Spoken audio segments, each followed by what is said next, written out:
Amreli police અધિક્ષક શ્રી સંજય ખરાત સાહેબનાઓએ અમરેલી જિલ્લાના police station વિસ્તારમાં શરીર સંબંધી તેમજ વારંવાર અન્ય ગુનાહો કરતા ઇસમોના ગેરકાયદેસર વીજ જોડાણ અંગે કાર્યવાહી કરવા અમરેલી જિલ્લા પોલીસને સૂચના આપવામાં આવેલ.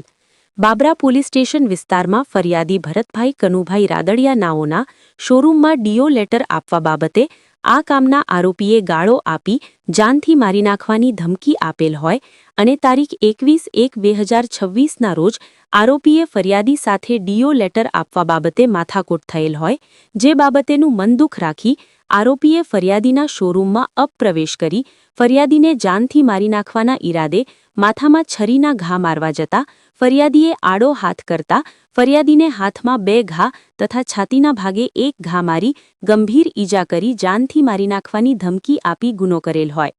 પ્રતાપભાઈ બદરુભાઈ ધાધલ, રહેણ નીલવડા, તાલુકો બાબરા, જિલ્લા અમરેલીનાઓ આરોપીને ઝડપી પાડ્યો હતો. પીજીવીસીએલના સ્ટાફ દ્વારા ₹24,433નું પુરવણી બિલ આકારી આરોપીના રહેણાંક મકાનેથી ગેરકાયદેસર વીજ જોડાણ દૂર કરી મીટર જપ્ત કરી આરોપી વિરુદ્ધ કાયદેસરની કાર્યવાહી કરી વધુ કડક પગલાં લેવા કાર્યવાહી હાથ ધરવામાં આવેલ.